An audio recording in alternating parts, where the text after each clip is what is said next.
ஒரிசாலேயே இங்கே ஒரு பெண்மணி இப்போ சொல்கிறாங்க, நான் இன்னைக்கு சோஷியல் மீடியாவில் படித்தேன், நான் திருமணமாகி 30 வருஷம் ஆயிடுச்சு, நான் பாகிஸ்தானை சேர்ந்தவள், என்னுடைய கணவர் என்னுடைய மகன்கள்லாம் இங்கே இருக்காங்க, நான் எப்படி பாகிஸ்தானுக்கு போகிறதுங்கிறாங்க.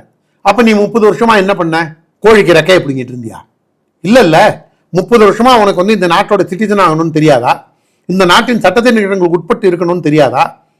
நேத்திக்கு குஜராத்தில் கிட்டத்தட்ட 1500 பாகிஸ்தானியர்களை ரவுண்ட் அப் பண்ணி கொண்டு வந்து வச்சிருக்காங்க.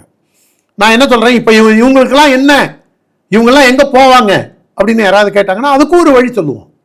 பாகிஸ்தான் ஆக்குபைடு காஷ்மீரில் கொண்டு போய் வைப்போம் இவங்கெல்லாம். இல்லைன்னா இவங்களுக்கான ஒரு கேம்ப், எப்படி இஸ்ரேல் நாடு கேம்ப் வச்சிருக்கானோ அந்த மாதிரி கேம்ப் வைப்போம். நான் தப்பித்தவரை கூட தமிழர்களுக்கு இருக்கக்கூடிய கேம்ப்னு சொல்ல மாட்டேன். அந்த கேம்ப் இருக்கக்கூடாது.